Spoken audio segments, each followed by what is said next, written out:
Let's give it a few seconds, because we should be audible in just a moment.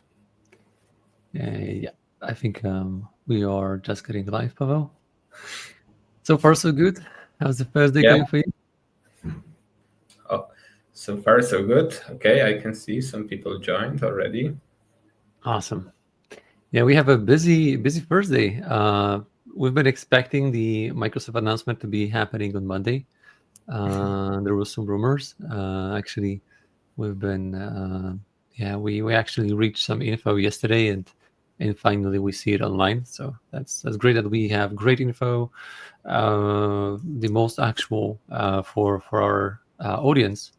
So you'll be able to use that for your upcoming prioritization of ERP system maintenance, including the redesign of the security access rights. I think we're gonna do, I don't know, maybe a few more seconds, and we're gonna start.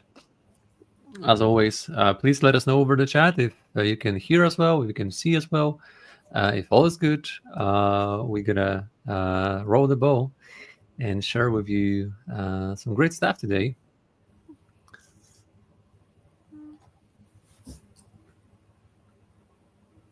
Okay. So we have some comment on the site.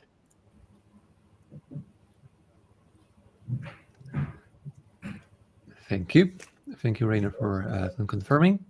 So today's on the agenda. We would love to walk you through the newest updated licensing enforcement info, which comes from the Microsoft today's announcement, or actually it was posted over the night. So it is good to take a look at that, and I will show you an examples how it actually is working. We're going to walk through the common approaches and actual partner and customer situations to get a grasp feeling how the current projects are going on. We're going to show you a glimpse on the reportings, but mostly if you're going to have some questions or idea or needs regarding the user security governance, we're going to also provide you a link to masterclasses. So you'll be able to learn all about new features from D365 related to security access rights just in 2.5 hours. It's a walkthrough of some exercises. We're going to go through the readiness. We're going to just have some brainstorming with Pavel if it is ready, if it is possible to be ready on the date or not. And then I think you're going to love what you're going to see, the observability. That is something which is new. That is something which is revolutionizing the market for Dynamics, and it's well known in SAP. So I'd like to share with you some impacts. And then Pavel will do live demo how the observability works. We're going to focus on Q&A at the end. Please ask as many questions as you've got over the chat. We're going to come back to them on the Q&A specifically. To let you know, to solve some criticalities, to solve some issues which are right now in your head. Regarding the license reinforcement, accordingly to the newest published PDF available on the Microsoft site, we're going to publish also a link straight to it, so we'll be able to go there directly, or visit our LinkedIn profile where we talk about that as well in the shortcut. The date was moved to January 15, and the entire approach or the entire mechanism was changed. We have right now 4 stages with the best knowledge that we can extract from that PDF file. And we've actually created an example for you, so you will clearly understand how to think about it. So the beginning of January 15th next year, the pre-user validation will start. If you're gonna sign your license agreement this year, so prior to January 15th, and let's say you're gonna sign the 3-year contract of Dynamics on 20th of December, you will have 3 anniversaries. So you're gonna have anniversary on 20 December 2026, 2027, 2028. For our change because that is a new element, the license reinforcement. The effectiveness of a potential block in the system or the final validation will happen here on the right edge. It's a validation moment. This is the moment where your accounts which are not allocated with licenses will be blocked. Anniversary, this is the moment where which is equal to T, as you can see on the timeline. T0 is the moment of the first anniversary on the timeline. In-app notification system, so the well-known previously notification which should tell you that every user which doesn't have a required license allocated will be visible 1 month before the anniversary. So in practice, that will be 20th of November 2026. You're going to get the notification, and then the validation will block if you want to do any actions.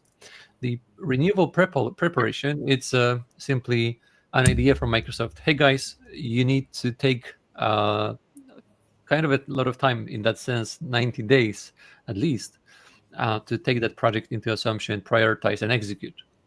So take a look.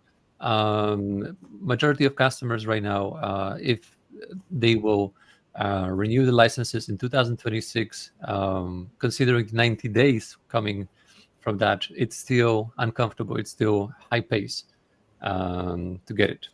So there are new stages in a summary on that timeline. It's a bit more smooth transition, but still there's a hard block at the end. So you need to consider the prioritization of that process. And we see like 90% of the customers still, they are approaching this. I don't know if you guys seen the movie called Don't Look Up, but that's precisely what was going on the market. People were saying, yep, there is a Microsoft reinforcement coming. Everybody see that, but yeah, don't look up.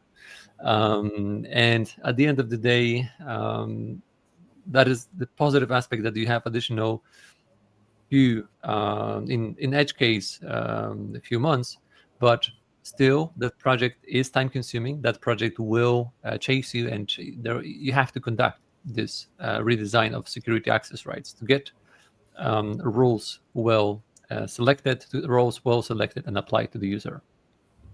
So far, we see that the partners can do the following elements.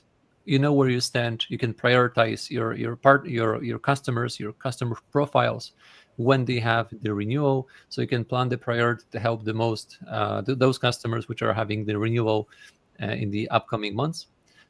Aim for simplicity. That will be another advice that we can give. You have to build jobs per position, which will help you with simplicity and aiming for the least privilege assumption.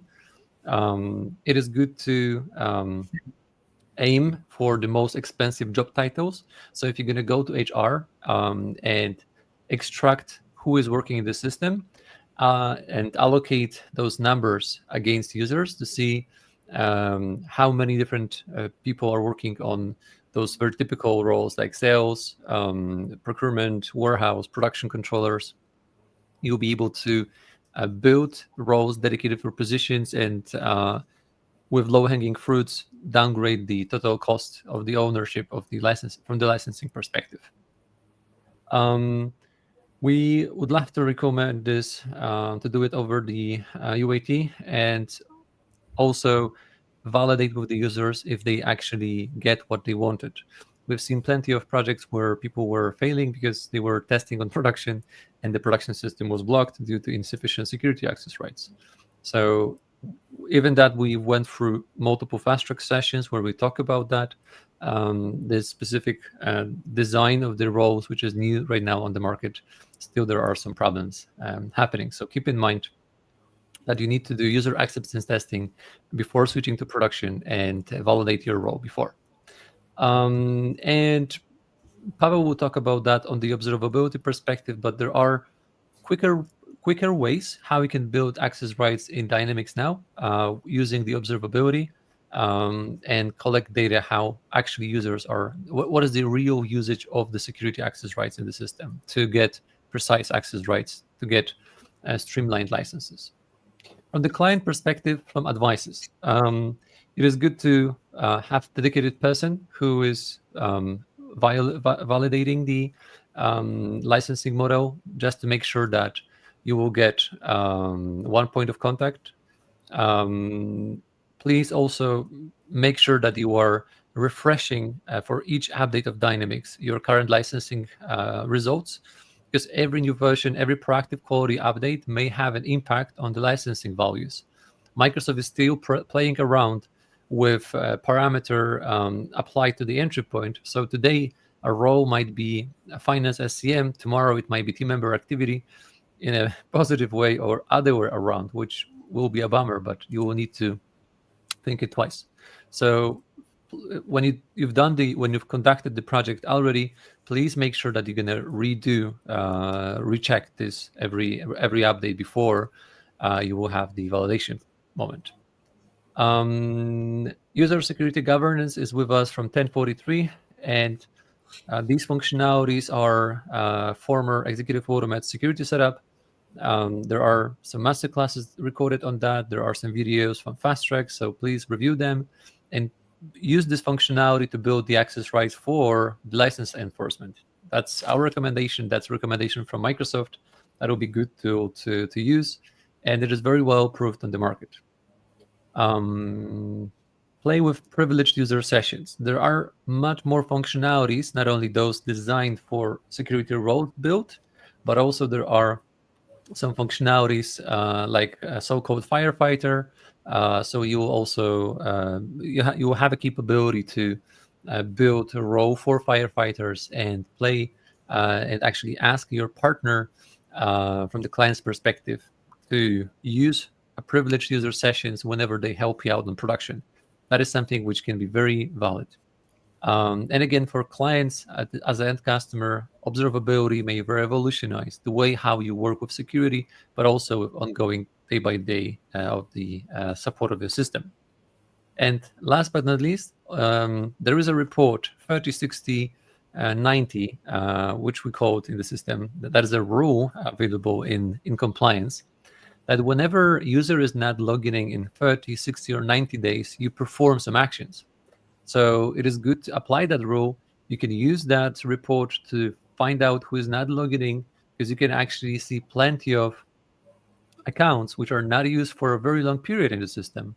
And still, if you won't clean it up, you will pay for them. So it will be great to apply that rule to validate and make some cleanup activities before you will actually count licenses and make some further decisions. And just one thing, 1043, proactive quality update. If you are still on 1043, if you want to see the latest reports, if you're going to apply the latest proactive quality update, you're going to get the latest report, which was backported from 1045. So even if you are a little bit slower in the pace of updating, you can get the latest reportings on your system. With that being said, let's talk about what we see on the customer instances. Clearly, close to 90% of the customers are still with inadequate license allocation. They were waiting, and that is something which is a problematic element.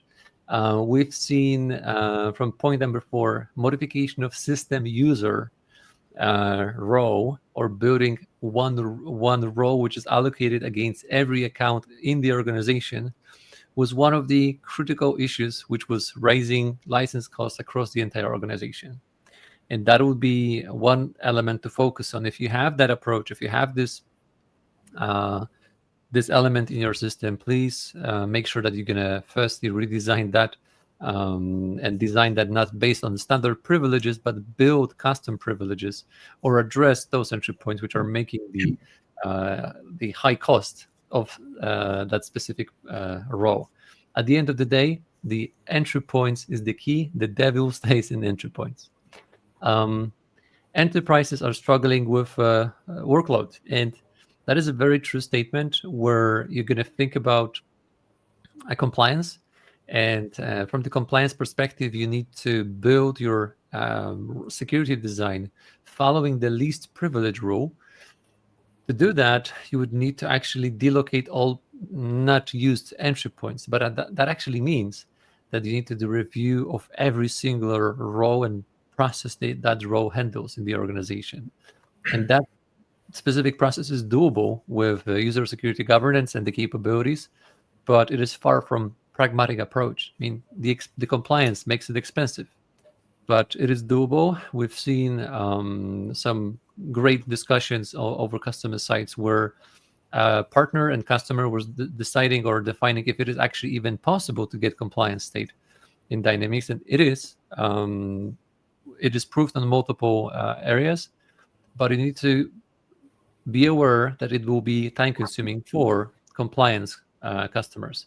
You need to design it well. You need to have documentations. You need to follow the least privilege, but also you'll be most likely kind of pushed towards building new privileges and not used standard. Power Platform Admin Center has new reportings. There is a V2 available, so please take a look at that. In Power Platform, you can take a look how many licenses you've purchased on the billing side, and also how to allocate that. Yeah, so that will be it from this perspective. From our experience so far, whenever we've been building roles and considering our application called Executive Automate Security Setup that was changed to user security governance, we've been building that for a few years. We've been designing process-oriented duties and the roles based on job titles. And that was over and over multiple projects across the globe, from United States, Europe, Asia, and Australia. We've done great projects when this was rebuilt. And we can clearly see that you are able to build multiple roles per week, even having a few team members in a team, but naturally not considering compliance customers. That makes it a bit harder. When you are a user of Dynamics, when you are customer which wants to solve the licensing trouble, that is doable, and you can build multiple roles per week with this following approach, where you list your business processes, list business positions, which are going to be converted to roles. When you know exactly what position does in the system, so you list all business processes executed in D365, you record them with task recording, you build those task recordings into the duty, system does it in the background to privilege, you map it to role, and you are having that role designed for job title. If you're going to need to rework the UAT, that will be an element of reiteration until the UAT, the sign-off, will be delivered. The sign-off is critical. Always validate with business if they are able to do all the processes, not only those daily ones, but also those very ones which they do once a year or once a quarter. That will be the most recommendation. Typically, these projects are done by admins in majority of smaller customers, and they support themselves with subject matter expert BPLs as a source, and HR as a place where they can do one summary of the plan, who is working where. And with that being said, I'm entering the observability. So I'd like to outline just in a glimpse SAP story. And Pavel will show you what we can do, the capabilities which are in Dynamics itself. But SAP for years has observability, which actually means that you can observe business operations done on SAP grounds to define security roles, to limit the SOD risk by actually having very proactive SOD whenever somebody does two operations which are correlated in SOD matrix. You can do prevention. You can definitely in SAP see plenty of operational support, and incident analysis is done through the observation. So you can Google application like Celanese or Datadog. That data, which is coming from SAP for years, it is saving a trouble to identify issues, how it was done, that data was used to be proactive and limit over 30% of the P0s, P1 tickets coming into the system. That data is also used for auditing and changelog. So you can actually foresee observability as a capability to turn on database logging on every field, on every place in the system, and have very wide scope of data. And based on that data, you can make a lot of very well-informed decisions. And luckily, SAP has that for years. Luckily, Dynamics from actually this year specifically with the evolution of AI has it. And we would love to show you our product called Executive Automates for Discovery. So Pavel, take the scene and walk us through the capabilities of the product. All right. So Bart described what is the standard option right now in the system with user security governance and this approach which we took for years for our security projects.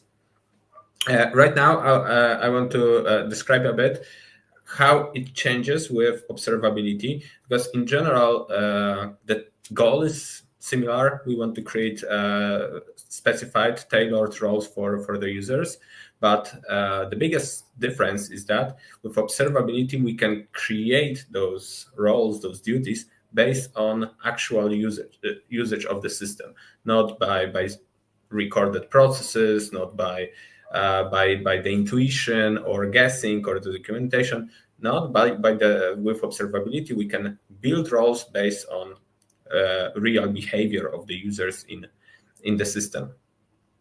Okay, so how to achieve that? How it works in simple words? So Executive Automates for Discovery simply observes every activity done in the system. So every click, every typing, every operation done by the user is observed. So there is a trace after it. So once user do the activity, it gets saved and it can be re-audited later on. So when we see how users behave in the system, how they navigate through the system, what forms they use, what processes they do, we can also see what entry points they are touching, they are using during the everyday work. So first, we observe with the observability for selected period of time how users behave. Then we get information what entry points are used by the users, and then this information can be taken to user security governance to create roles based on the data gathered by the Executive Automates for Discovery. Today I will show you how I can create role based on observability data. So today I will show you the process, but the idea is like that. So of course, first of all, it allows us to create really roles which reflect the reality in the system, the real processes. But what is the most important, the decisions that we take around the roles, the licenses, they are finally based with observability on the raw data, on the data from the system, not by the assumptions or intuition. Okay, so let's jump to the next slide.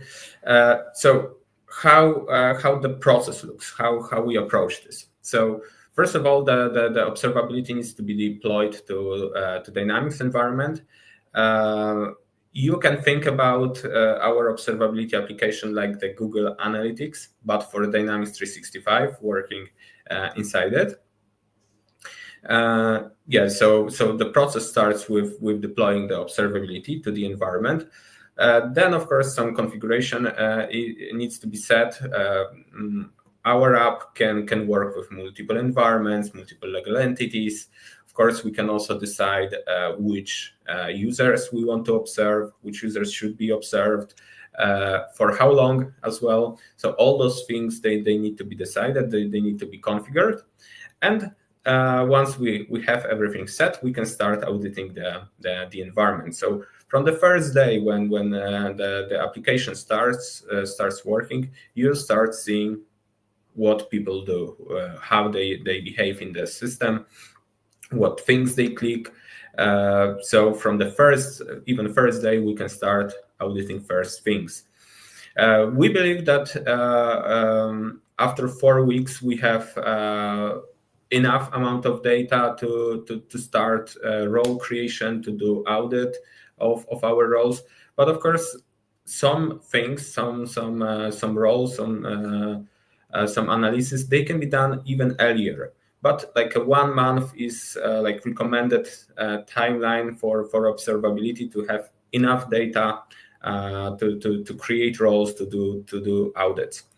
And what I mean by auditing the roles, so this is usually what we would like to start with customers, that once we deploy observability to the environment, we can compare already existing roles. So the amount of entry points for every role, for every user, so the actual system settings of the person, and compare it with the data from observability. So basically, we can compare how many access user has in the system, has inside Dynamics, compared how many access he actually uses on the daily basis. So we usually start with this kind of comparison, and of course, by the role can be later on created based on the observability data.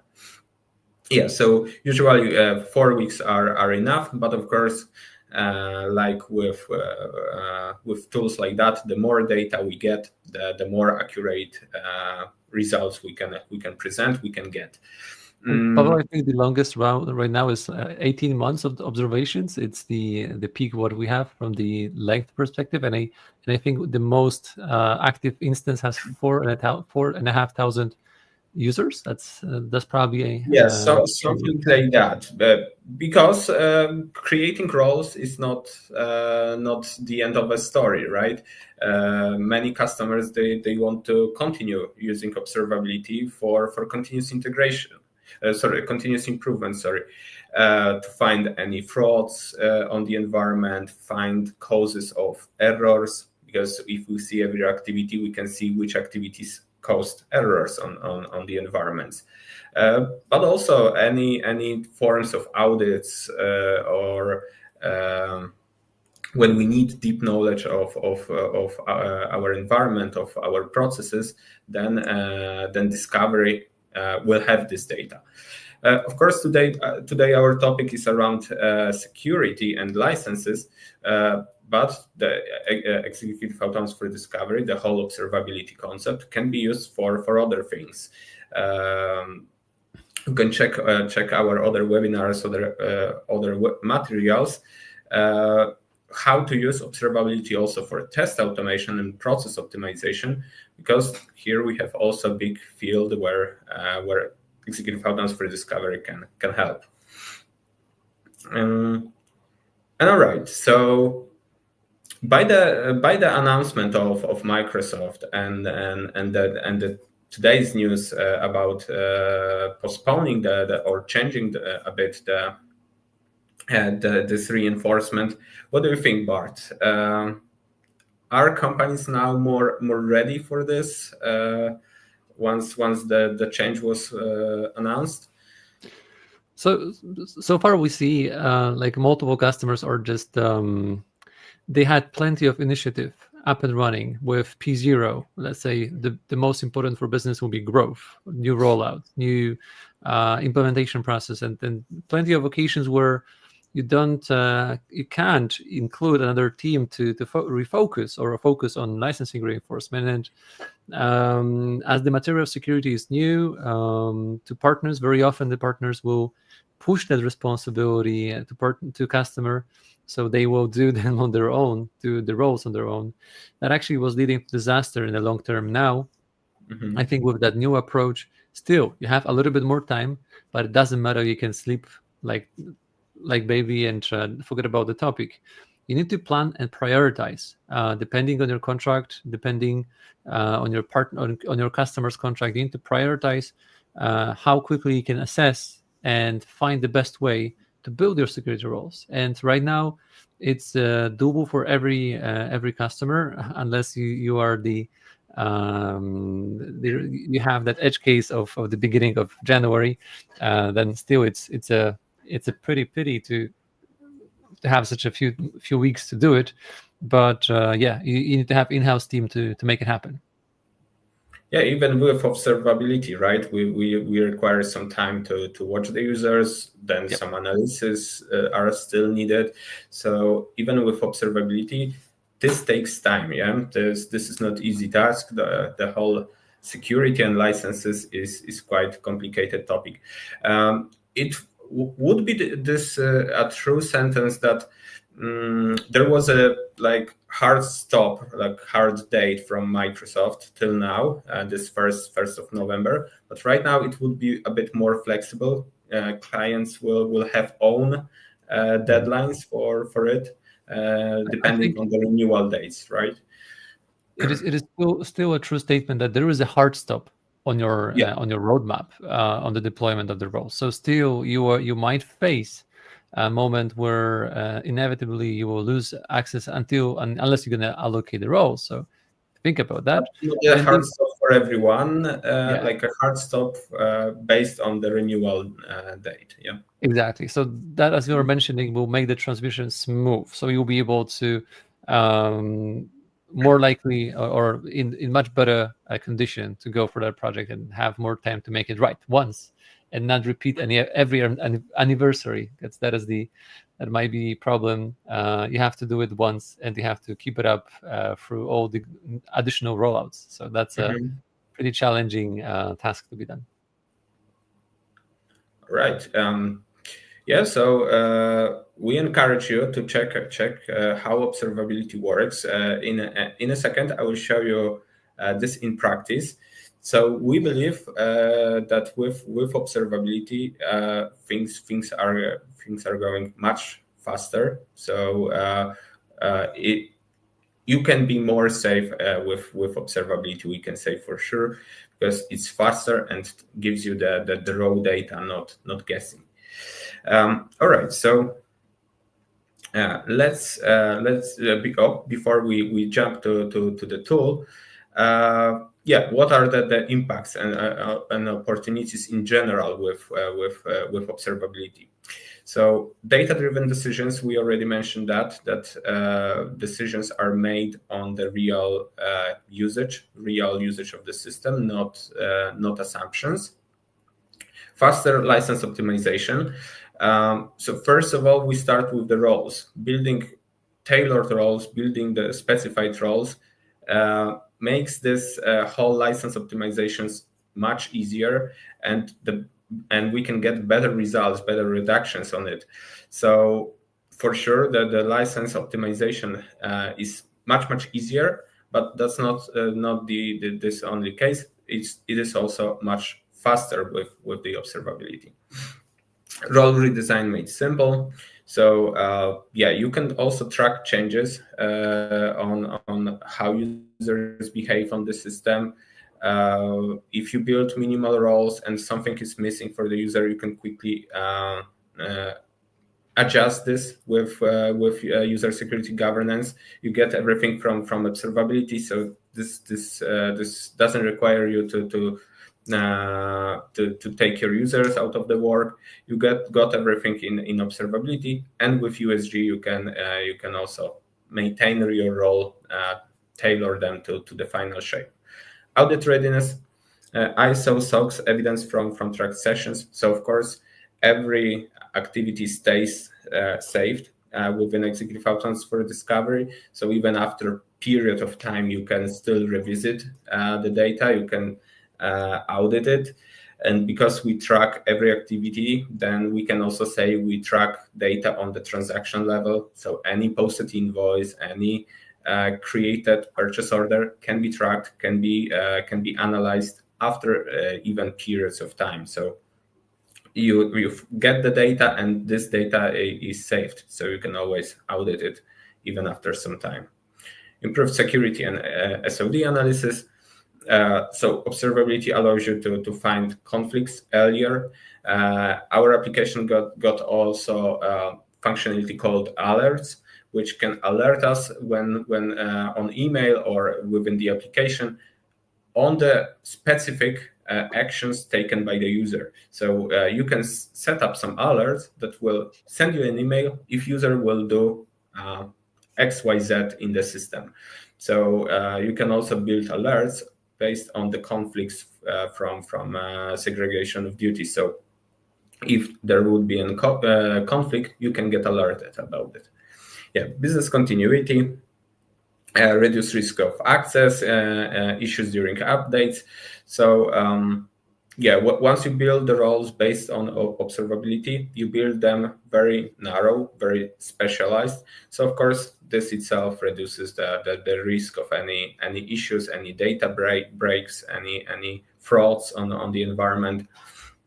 But as we mentioned previously, our customers also keep using observability even after getting licenses and roles sorted, because this is like gold mine of information for the management of Dynamics 365. From the point of view of issues, any frauds, you get this information, you have information what is happening on your environment. So this helps also with business continuity. Yeah, and as we mentioned as well, we doesn't focus only on security itself. Our executive outcomes for discovery also is helpful with process optimization, because it can show you the real paths users take to execute some patterns, some processes in Dynamics. So you can see how your processes looks and what steps are causing some delays in those processes. So you can use this information also to optimize them.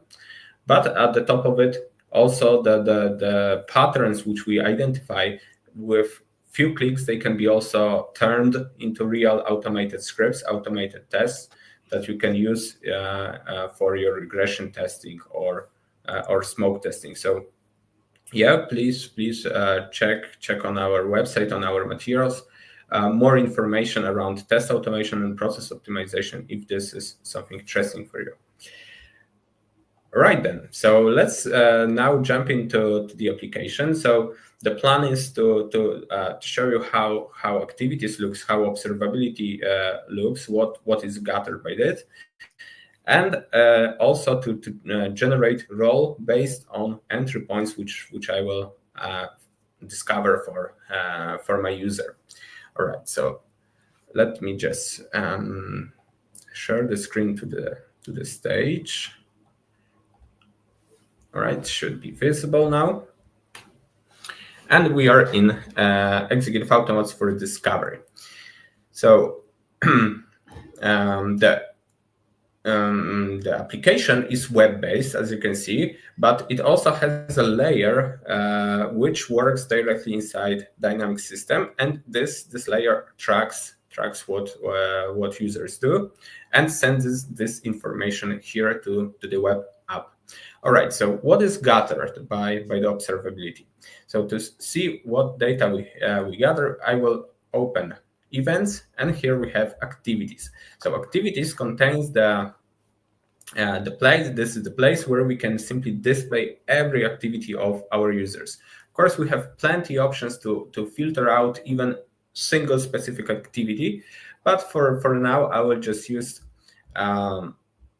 data from the selected period of time. I will take like full month of June this year.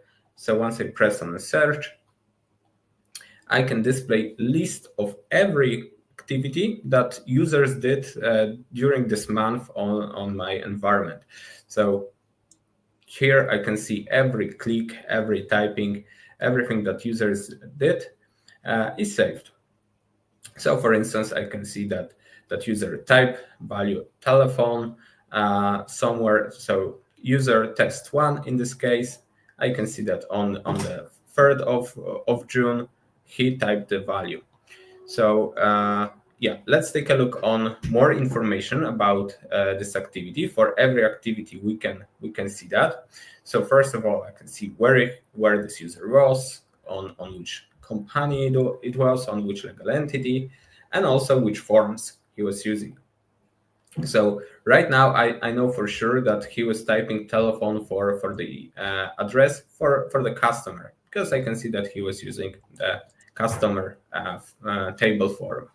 Yeah, and when I switch to business context, I can see here usually the information from the form itself. So here user was typing the telephone for the address, so there is not too many info. But if I take different activities, I can see this changes. So here under business context, we can also see for every observation what was the business context from the form. So in this case, user was typing value for the invoice form. So here I see more information about this invoice itself. So some values which were selected by the user, what was the amount of invoice, description of it, and so on. So it depends on the activity. We get different business context, and general information is the same for every activity. What is interesting here on the screen, we do not only track clicks and typings and standard things done by the users, but even things like Control-C shortcut from keyboard, copy things. This kind of activity is also visible, so we see if users are doing activities like that. And all right, so this is like a flat list of everything that users did. The same thing can be also displayed, but grouped by user sessions. So here, if I will do the same, so if I will filter exactly the same period of time, so again, the whole month of June, and if I, sorry for that, let's try again.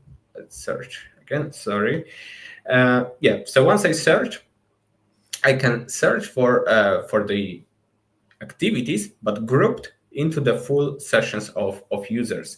So here I can find out every session from login to log out of every user that was using my system. So I can see, for instance, user Mateusz here, he was logged in for 8 minutes, 14 seconds to the system.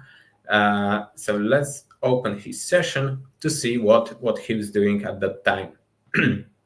So I can see that he was in free text invoices module, then he created new invoice and filled up the fields of the invoice.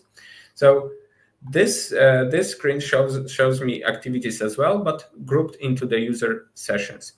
And user sessions, they can be now also used to generate roles, because what is important here, for every activity that uses some access, uses some menu items, we have this information also saved.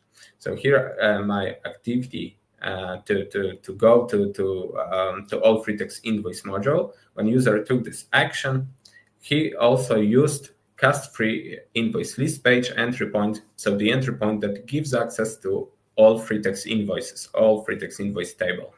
So this way we can track activities, what people do, and also what entry points, what menu items they use.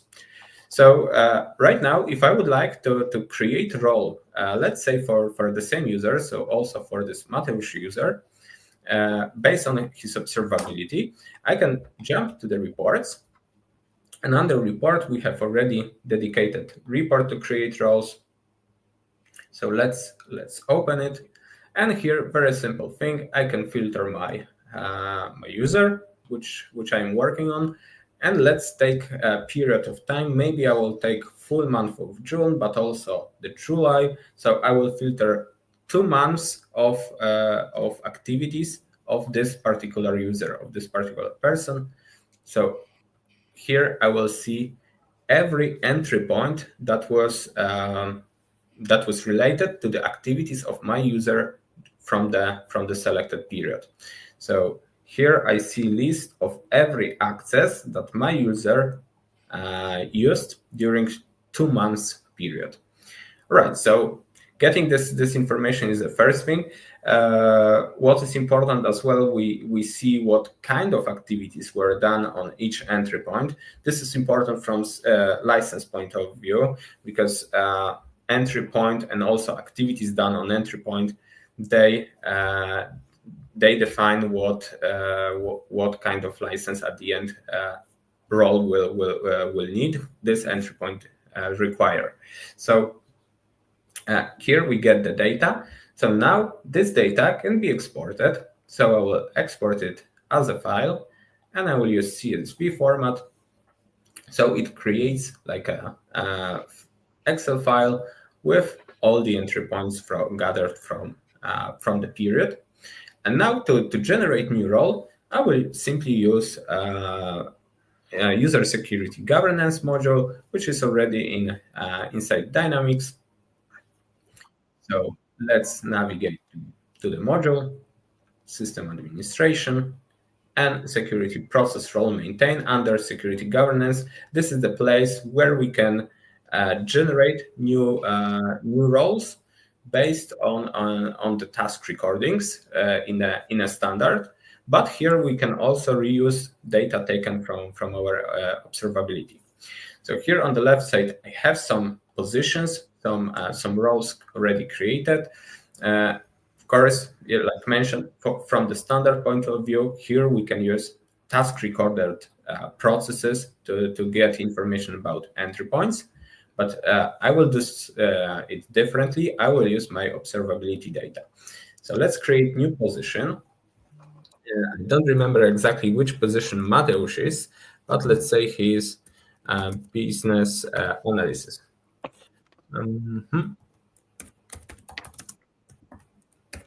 Okay. So let's create position like that. And now I need to provide for this position information about entry points. So I will use the file which we generated from execute file transfer discovery. So to do that, here in USG module, we have option to load entry points from a file. And let's browse our file which I downloaded. And then just like that, this full information from discovery, from observability, is now uploaded to user security governance.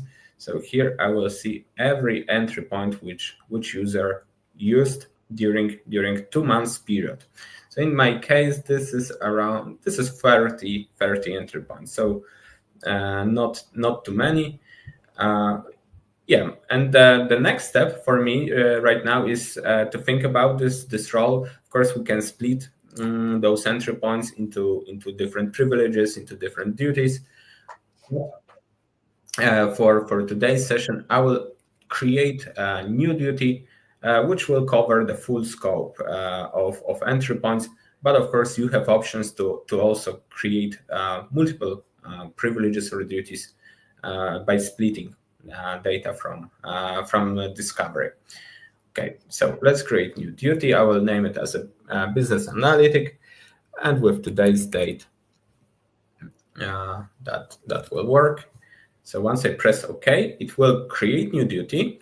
But of course, duty cannot group entry points. The entry points are grouped into the privileges. So here, that's why I can also see that privilege was automatically created along with a duty. So there is option to create privilege, but I used right now the option with a duty, so the privilege is automatically generated. Right. So once we have a duty that groups the entry points, the last step is to simply to create role. And here we have button create new role. So let's name it. Again, I will give it a date. So once I press OK, the new role will get created. Yeah, and as I can see, my new role is created. So as you see, within a minute, I am able to track what my user was doing. I can display what access he was using. inside Discovery. I can export this information, and then within minutes, I can generate duties, privileges, and roles based on this observed data. Of course, the role is created. We can verify it under the system configuration. So if I will filter it here, I can see the role. I can see also the duty. Inside the duty, we have also privilege.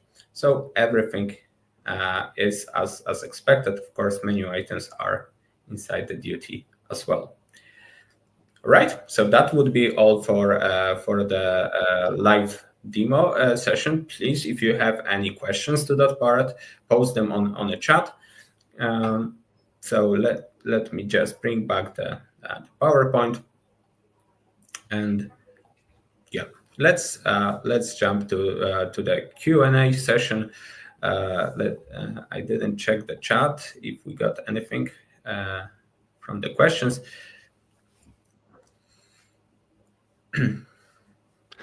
Yeah, we have a few of them. One of the most important, and I think asked twice, the November 1st or January 15th. January 15th, accordingly to the latest Microsoft document.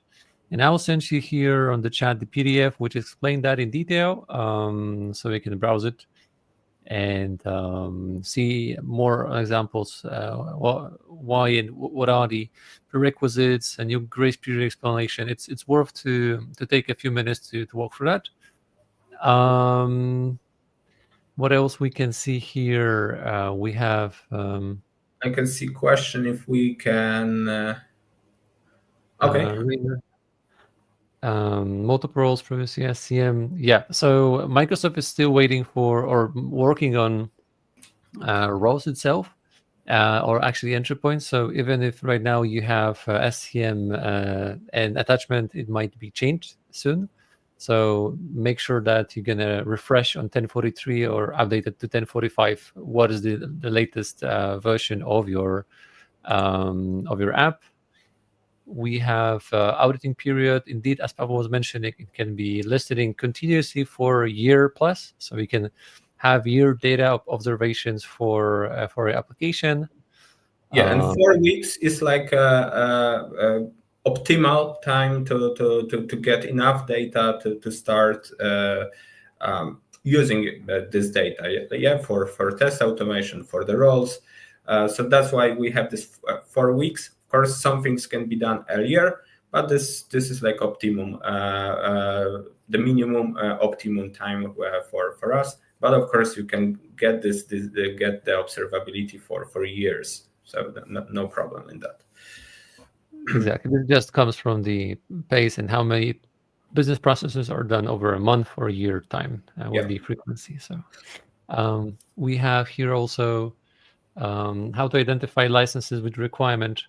So indeed, there was a license users report, and you should actually, with the updates and removal of the permissions view on the system configuration, that's a bit harder. So you should actually always take a look on the report from the role perspective, like as a sum, because a few privileges in combination will have actually different licenses. At the end of the day, indeed, there is a sub tab for privileges, so that will be the the best idea to use. Maybe there will be some update, but I think the preview mark was taken out a while ago. So we'll see if Microsoft will be keen to modify or simplify this. You should definitely see more stability and less changes to the licenses in upcoming few months or another PQ. We have a question. What else do we see here? Yeah, I can see that. The subtabs does not work and show all licenses are required.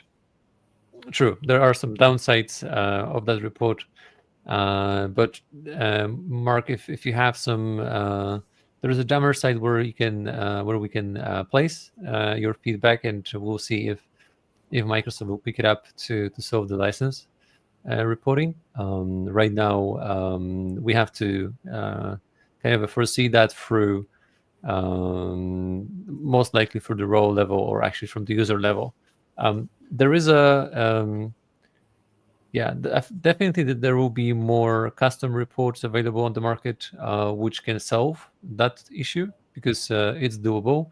We have our in-house report which solves that trouble. But we'll need to either wait for Microsoft to publish, or you can use some ISVs to see this in different perspective. I don't know, Paul, if you see some more questions which are unique from the chat. So, there were some discussion as I can see, but I think everything is answered so far. Yeah, so we encourage you to post some your thoughts, your questions. Not only questions. If you have some thoughts around the observability, what do you think about it? Yeah, just post it. We appreciate any feedback to us. Yeah.